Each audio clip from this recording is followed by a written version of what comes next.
The morning sun cast long shadows across the manicured grounds of Windsor Castle as Catherine, Princess of Wales, walked quietly through the rose gardens. Her footsteps were soft against the gravel path, each step measured and deliberate. The weight of recent events pressed heavily on her shoulders, though she carried herself with the same grace that had captivated the world for over a decade.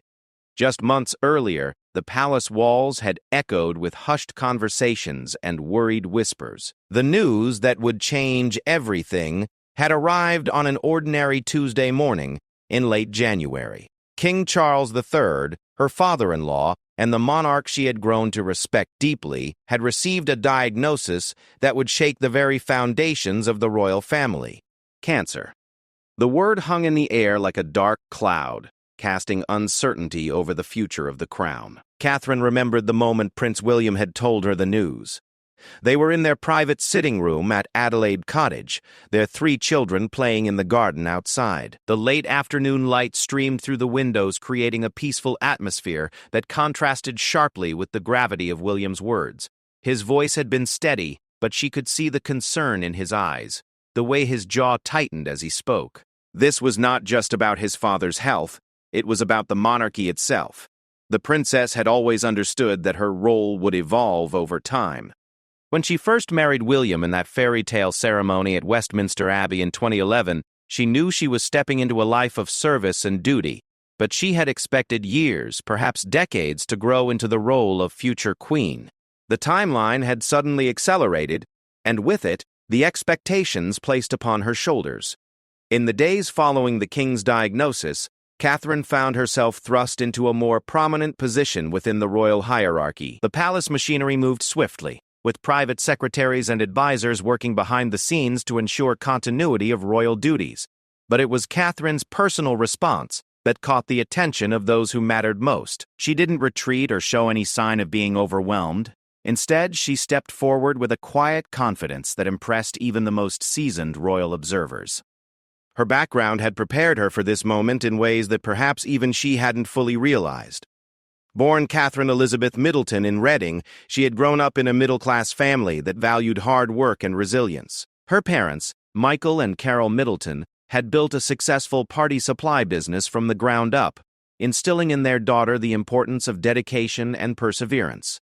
These qualities, once viewed with skepticism by some traditional royal watchers, now seemed perfectly suited for the challenges ahead. The transformation hadn't happened overnight. Over the years since her marriage, Catherine had gradually evolved from the shy young woman who once seemed overwhelmed by media attention into a confident public figure. She had found her voice through her charitable work, particularly in areas close to her heart: early childhood development, mental health awareness, and supporting families in need. Her approach was always personal, always genuine, earning her respect not just from the public, but from the institutions she represented.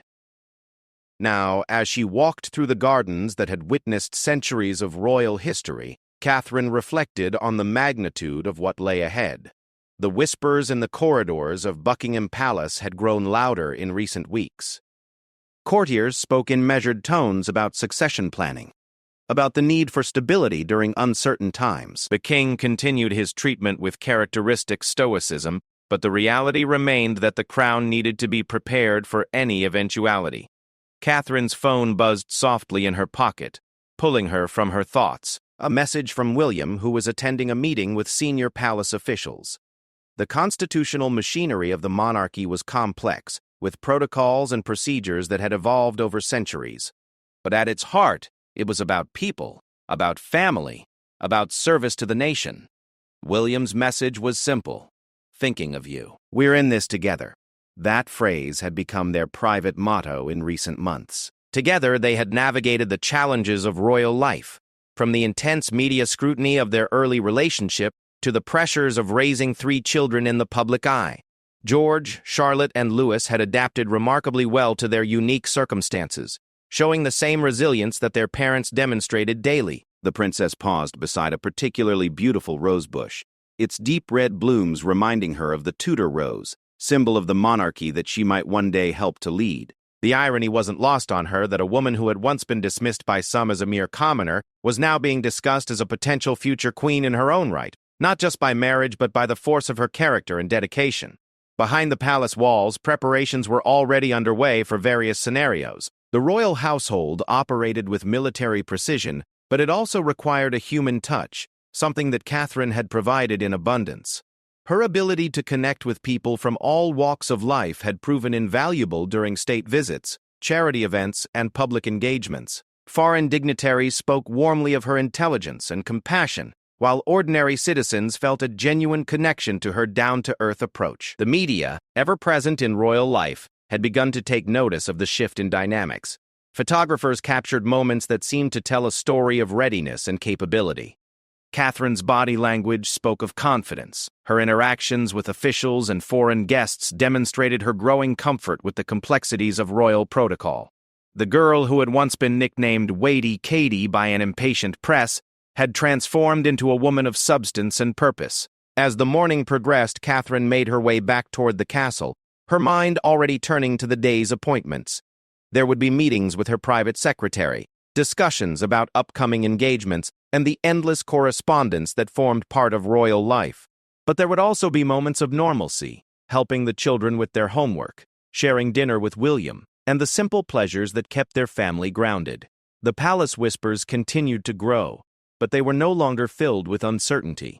Instead, they carried a note of confidence, a sense that the monarchy would weather this storm as it had weathered so many others throughout its long history. And at the center of these whispers was a woman who had proven herself ready for whatever the future might bring. A princess, who might indeed become the next queen, not through accident of birth, but through strength of character and unwavering dedication to duty. The rain drummed steadily against the windows of Clarence House as Catherine sat in the private study, reviewing briefing papers for the upcoming Commonwealth Day service. The documents spread before her painted a picture of an institution in transition, a monarchy adapting to modern realities while maintaining its ancient traditions. Each page represented hours of careful preparation, but more importantly, they represented trust. The kind of trust that had taken years to build and could be lost in an instant. 3 months had passed since the king's diagnosis, and the rhythm of royal life had adjusted to accommodate the new reality. Charles continued his treatment with remarkable determination, appearing at selected engagements when his health permitted. But the burden of representation had inevitably shifted, falling more heavily on the shoulders of the working royals. Catherine found herself at the center of this redistribution, her calendar filling with high-profile events that would have once been reserved for more senior family members. The transformation was subtle, but unmistakable to those who observed royal protocol closely. When foreign ambassadors presented their credentials, Catherine was often present, her understanding of diplomatic nuance growing with each encounter. During state banquets, she found herself seated in positions of greater prominence, her conversations with visiting dignitaries carrying more weight than ceremonial pleasantries. The palace staff, those guardians of royal tradition who had served for decades, began to treat her with the deference typically reserved for future monarchs. Her private secretary, Jamie Lowther Pinkerton, a former military officer who had served the royal family for years, noticed the change immediately. During their morning briefings, their discussions had evolved from coordination of charitable patronages to matters of state significance. Catherine's questions became more probing, her interest in constitutional matters more pronounced. She was not simply fulfilling duties. She was preparing for a role that seemed to approach with gathering momentum. The international community had taken notice as well. During a recent visit to France, President Macron had requested a private audience with both William and Catherine, treating them as the future leadership of Britain rather than simply its representatives. The conversation had ranged from climate change initiatives to trade relationships, topics that required not just diplomatic courtesy but genuine understanding of policy implications. Catherine's contributions to these discussions impressed not only the French president, but the accompanying British diplomats who would report back to Whitehall. Back in Britain, public opinion polls reflected a growing confidence in Catherine's capabilities. The woman who had once been scrutinized for her fashion choices was now praised for her substantive approach to public service. Her work with the Royal Foundation, particularly the Heads Together mental health campaign, had demonstrated her ability to tackle complex social issues with both compassion and strategic thinking. The Early Childhood Development Center she had championed was producing research that influenced government policy, showing that her interests extended far beyond symbolic representation. The children had adapted to their parents' increased responsibilities with typical resilience. George, now old enough to understand the gravity of his grandfather's illness, had begun to show a more mature awareness of his family's unique position. Charlotte displayed the same spirited independence that had charmed the public since her first public appearances, while Louis continued to bring moments of levity to formal occasions with his infectious enthusiasm. William and Catherine had worked hard to maintain normalcy for their children, understanding that their own childhood experiences with public scrutiny had shaped their determination to protect the next generation. The palace hierarchy had begun to shift in almost imperceptible ways. Senior courtiers who had once briefed Catherine as the Duke's wife now approached her as a principal in her own right. Her input on matters ranging from ceremonial protocols to charitable initiatives carried increasing weight. The Queen's former private secretary, who had remained as an advisor during the transition, spoke privately of Catherine's natural instinct for the constitutional balance that defined modern monarchy. Behind closed doors, conversations about the future had become more explicit. The King's medical team provided regular updates to a small circle of senior royals and officials, their assessments carefully balanced between hope and realism. While treatments continued and spirits remained optimistic, the practical necessities of succession planning could not be ignored.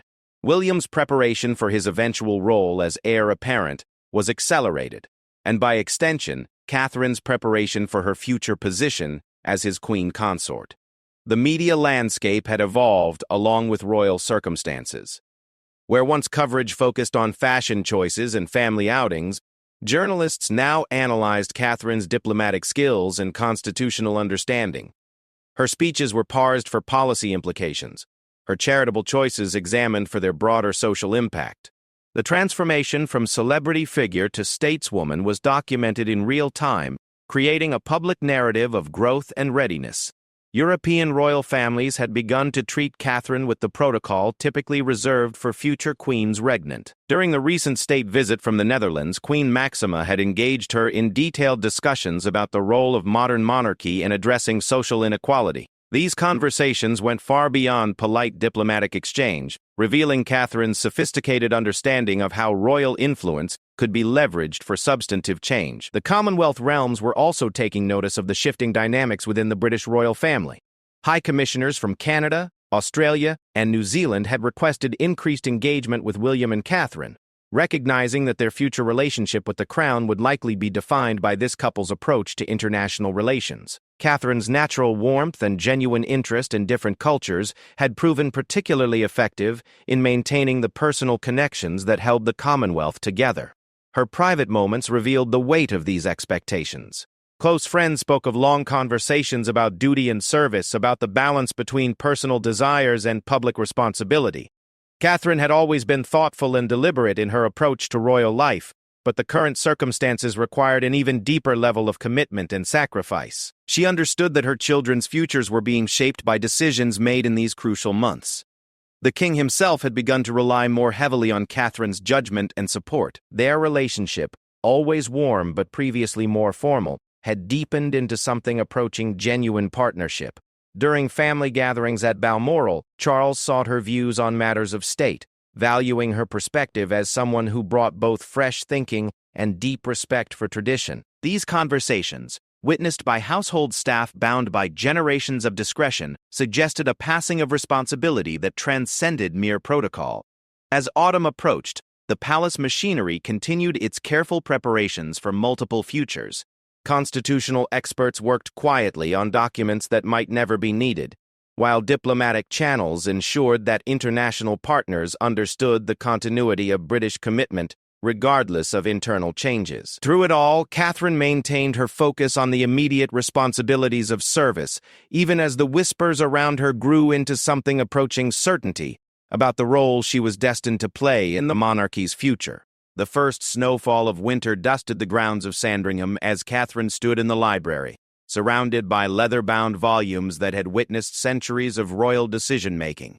In her hands, she held a document that would have seemed impossible just a year earlier, a draft speech for the Commonwealth Day message, prepared specifically for her delivery. The symbolic weight of this responsibility was not lost on her as she reviewed each carefully chosen word. 6 months had transformed not just her role within the royal family, but the very expectations surrounding the monarchy's future. The king's health had stabilized, bringing relief to the family and the nation, but the period of uncertainty had accelerated changes that might otherwise have taken years to implement.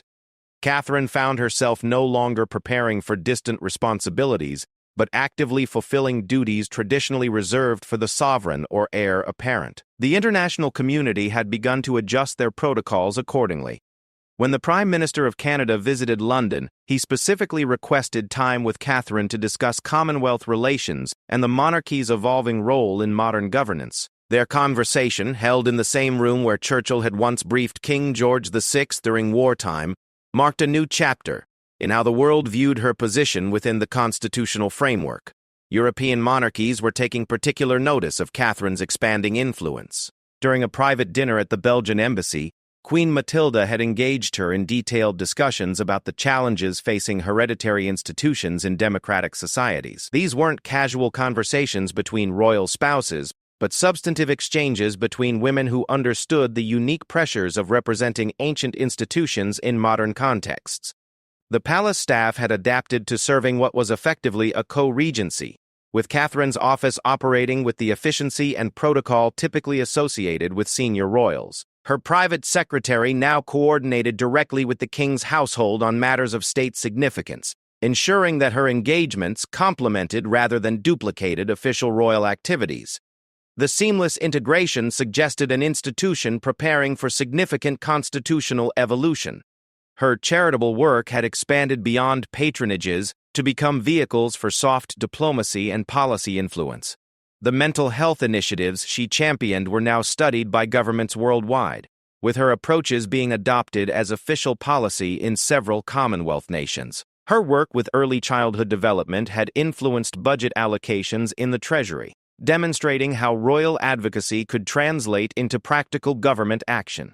The children had continued to adapt to their family's changing circumstances with remarkable maturity. George, now understanding more about his future role, had begun to show interest in his parents' work, asking thoughtful questions about the purposes behind ceremonial duties. Charlotte's natural confidence suggested she would navigate public life with the same ease her mother had eventually mastered. Louis, still young enough to find joy in the pomp and ceremony, provided the family with necessary moments of lightness amid increasing responsibilities. Foreign policy implications of the royal transition were being carefully managed by the Foreign Office in coordination with the palace. Catherine's growing international profile was being leveraged to strengthen relationships with key allies and Commonwealth partners. Her upcoming solo visit to Australia and New Zealand, originally planned as a symbolic gesture, had evolved into a mission of constitutional significance, representing the crown in a way that would have been unthinkable just months earlier. The media narrative had shifted dramatically from speculation to acknowledgement. Seasoned royal correspondents who had covered multiple generations spoke of Catherine's evolution in terms typically reserved for historical figures. Her ability to balance tradition with modernity, ceremony with substance, had earned respect across the political spectrum. Even traditional critics of the monarchy acknowledged her effectiveness as a representative of British values and interests. Within the royal family, conversations about succession had become more open and practical. The king, while maintaining hope for full recovery, had begun to delegate not just ceremonial duties, but decision-making authority to William and Catherine as a partnership. Their joint appearances at state functions were no longer simply supportive presence, but active participation in the governance aspects of modern monarchy. The constitutional implications were being quietly managed by experts who understood that the British system's strength lay in its ability to adapt without dramatic disruption. Legal scholars worked behind the scenes to ensure that any future transitions would maintain both constitutional propriety and public confidence. The monarchy's survival through previous crises had always depended on its ability to evolve while maintaining essential continuity. Catherine's personal growth during this period was evident to those who knew her well. The shy young woman who had once seemed overwhelmed by royal protocol had developed into a confident leader who could hold her own in any diplomatic or constitutional context. Her opinions carried weight not because of her position, but because of the thoughtfulness and preparation she brought to every engagement. Her relationship with the king had deepened into genuine partnership and mutual respect. Charles had come to rely on her judgment not just in family matters but in decisions affecting the monarchy's future direction. Their weekly meetings had evolved from briefings to strategy sessions, with Catherine's input influencing decisions about everything from Commonwealth relations to charitable priorities. The palace's careful management of this transition reflected centuries of experience in constitutional evolution. Each step was measured, each change implemented gradually, to maintain public confidence and institutional stability. But beneath the careful protocol lay a simple reality. The monarchy was preparing for a future that might arrive sooner than anyone had expected, and Catherine was proving herself ready for whatever that future might bring. International observers noted the contrast between the British approach to royal transition and the more dramatic changes experienced by other European monarchies. The gradual integration of Catherine into senior royal responsibilities demonstrated the system's flexibility and her own remarkable adaptation to circumstances she had never anticipated facing so soon. As winter deepened and the new year approached, the whispers in palace corridors carried a different tone. No longer speculation or concern, they reflected, growing confidence in the monarchy's future leadership. Catherine's transformation from princess to queen-in-waiting had been accomplished with a grace that impressed even the most experienced constitutional observers, suggesting that the crown's future was in capable and committed hands. Spring arrived early at Windsor Castle, bringing with it a sense of renewal that seemed to permeate every corner of the ancient fortress. Catherine walked through the state apartments, now as comfortable in these grand surroundings as she had once been in her family's modest home in Berkshire. The tapestries and portraits that lined the corridors had become familiar companions, witnesses to her remarkable transformation from university graduate to future queen. The past year had been a masterclass in constitutional monarchy, with Catherine learning not just the ceremonial aspects of royal life, but the intricate balance of influence, tradition, and modern governance that defined the crown's role in contemporary Britain. Her morning briefings now included updates from the Cabinet Office, intelligence summaries that required the highest security clearance, and diplomatic cables that shaped her understanding of Britain's place in an increasingly complex world. The king's recovery had exceeded medical expectations, bringing joy to the family and stability to the nation. But the period of uncertainty had fundamentally altered the monarchy's operational dynamics. Catherine's expanded role had proven so effective that many of the responsibilities she had assumed during the crisis remained permanently within her portfolio. The palace had discovered that her particular combination of intelligence, empathy, and strategic thinking brought unique value to the institution's mission. Her influence on policy had become more direct and measurable. When she spoke about mental health services, government departments took notice. Her advocacy for early childhood development had influenced the Chancellor's budget decisions, with significant new funding allocated to programs she had championed. The line between ceremonial representation and practical governance had blurred in ways that strengthened rather than complicated the constitutional framework. The international community had fully embraced Catherine's elevated status. During the recent G7 Summit Spouses program, she found herself leading discussions rather than simply participating. Foreign leaders' wives and partners sought her views on global challenges, recognizing her as a substantive contributor rather than ceremonial presence. Her bilateral meetings with international figures carried the weight of official diplomacy, with outcomes that influenced British foreign policy. Her relationship with Commonwealth leaders had evolved into genuine partnership.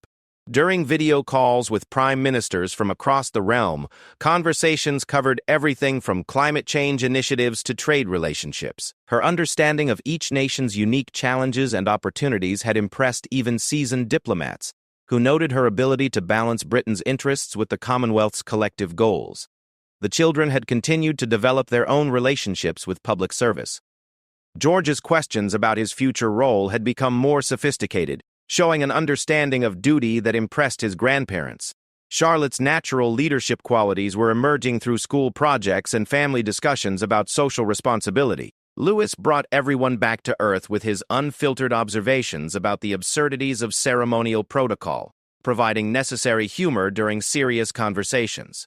The palace machinery had adapted to support Catherine's expanded responsibilities with typical British efficiency. Her private office now operated with the scope and authority of a senior government department, coordinating with ministries, embassy staffs, and international organizations. The seamless integration of her activities into the broader machinery of state demonstrated the monarchy's continued relevance in modern governance. Her public appearances had taken on new significance. When she visited a homeless shelter, her conversations with residents influenced housing policy discussions. Her attendance at technology conferences brought royal attention to innovation sectors that government wanted to encourage. Each engagement was carefully planned, not just for symbolic impact, but for practical outcomes that advanced national interests. The media's coverage of Catherine reflected this evolution from celebrity figure to stateswoman. Political correspondents rather than lifestyle journalists now covered her major speeches. International news outlets analyzed her diplomatic activities with the same scrutiny typically reserved for senior cabinet ministers. Her transformation had been so complete that younger journalists sometimes seemed surprised to learn she hadn't been born into the royal family. Constitutional scholars had begun to study her role as a potential model for modern monarchy. Her ability to influence policy while maintaining political neutrality demonstrated how hereditary institutions could remain relevant in democratic societies. Academic conferences examined her approach to balancing tradition with innovation, ceremonial duties with substantive contribution. The king himself had become her strongest advocate within the establishment. During private conversations with senior civil servants, he spoke of Catherine's natural understanding of constitutional boundaries and her instinct for the delicate balance required of effective monarchy. His confidence in her judgment had influenced others to view her not as a temporary substitute, but as a permanent addition to the monarchy's senior leadership. Her personal growth during this period reflected the pressure and opportunity of unprecedented responsibility. Friends from her university days marveled at her transformation, noting how she had retained her essential warmth and humor while developing the gravitas required for state-level responsibilities. The woman who had once worried about saying the wrong thing at public events now commanded attention in rooms full of world leaders. Behind the public success lay countless hours of preparation and study. Catherine's daily routine included briefings from constitutional experts, language lessons to improve her facility with Commonwealth languages, and strategy sessions with foreign policy specialists. Her commitment to mastering every aspect of her role impressed even those accustomed to the royal family's dedication to duty. The royal household had quietly begun to plan for possibilities that once seemed distant. Succession planning had moved from theoretical exercise to practical preparation, with Catherine's readiness for greater responsibility accelerating timelines that might otherwise have extended over decades. Her proven capability in crisis had convinced doubters and impressed supporters. International royal families had begun to treat her as a peer rather than junior member during state visits. She was seated according to protocols typically reserved for queen consorts or queens regnant. Her opinions carried weight in discussions about the future of hereditary institutions in democratic societies, and her example influenced how other royal families approached their own evolution. As summer approached, the conversations in palace corridors reflected a new reality. The whispers about Catherine's potential had been replaced by discussions of her current impact.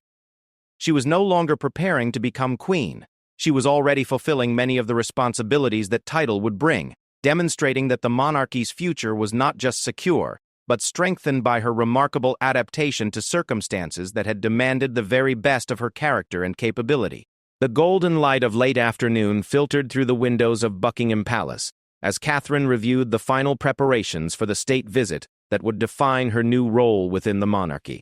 18 months had passed since the king's diagnosis, and what had begun as temporary arrangements had evolved into a permanent restructuring of royal responsibilities.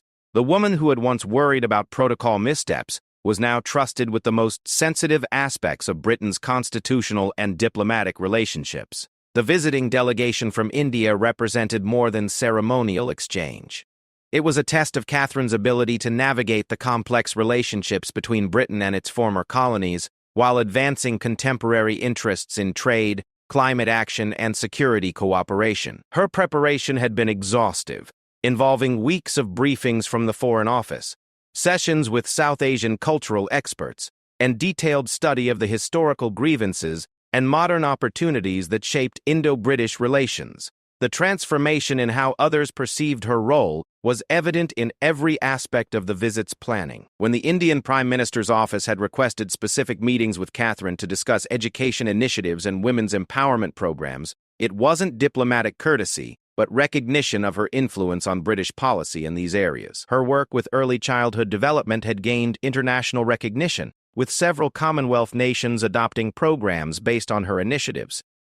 The palace staff had long since adjusted to treating Catherine as a senior principal rather than supporting member of the royal family. Her private secretary now held regular briefings with permanent secretaries from various government departments, ensuring her activities aligned with broader policy objectives while maintaining the political neutrality essential to constitutional monarchy.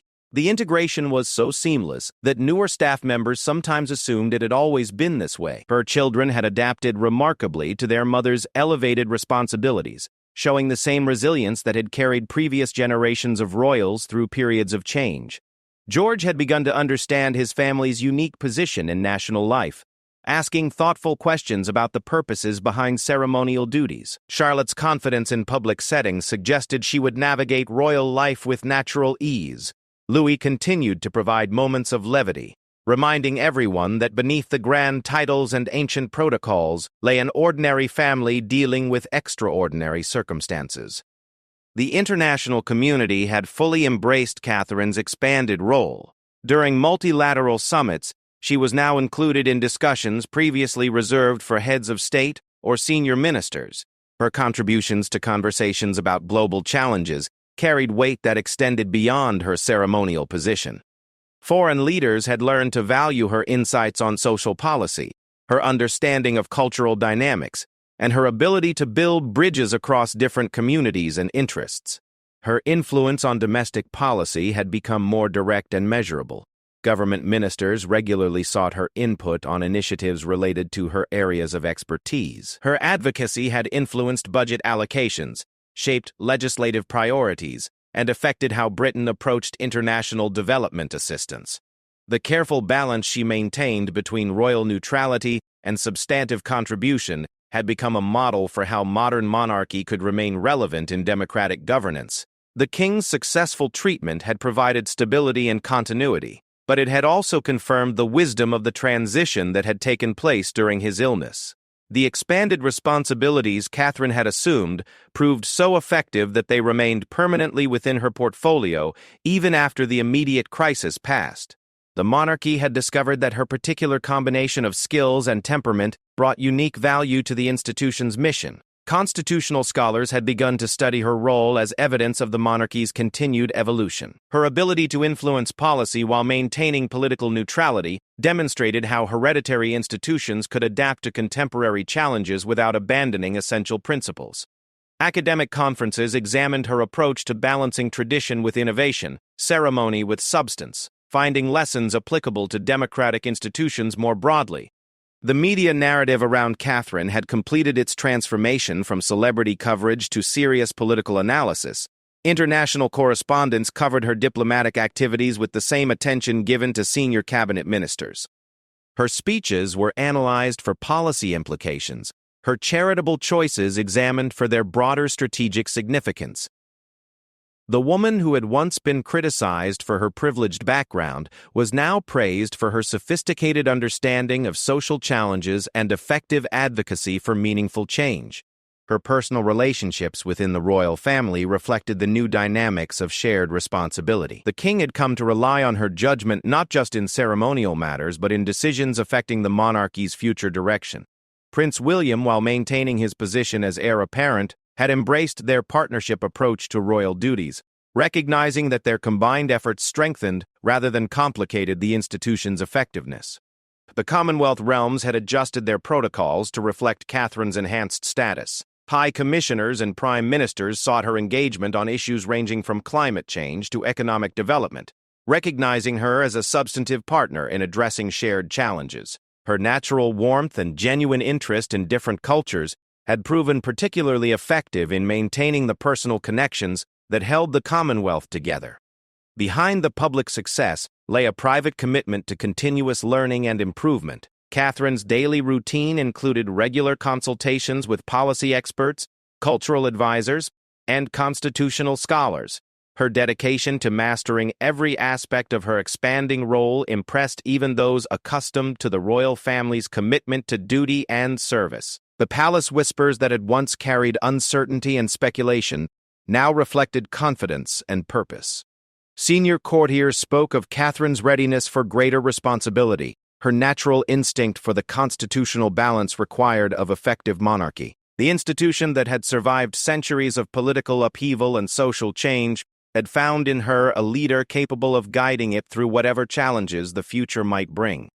As autumn arrived and the first anniversary of her transformation approached, Catherine stood at the windows of Windsor Castle, looking out over grounds that had witnessed the coronations and crises of 40 monarchs. The woman who had once felt overwhelmed by royal protocol now carried herself with the authority of someone who understood that her role extended far beyond ceremony to encompass genuine service to the nation and Commonwealth. The whispers in the palace corridors had grown into something approaching certainty. Catherine was no longer simply preparing to become queen. She was already fulfilling many of the responsibilities that title would bring. Her remarkable journey from university graduate to future monarch demonstrated not just personal growth, but the monarchy's continued ability to evolve and adapt.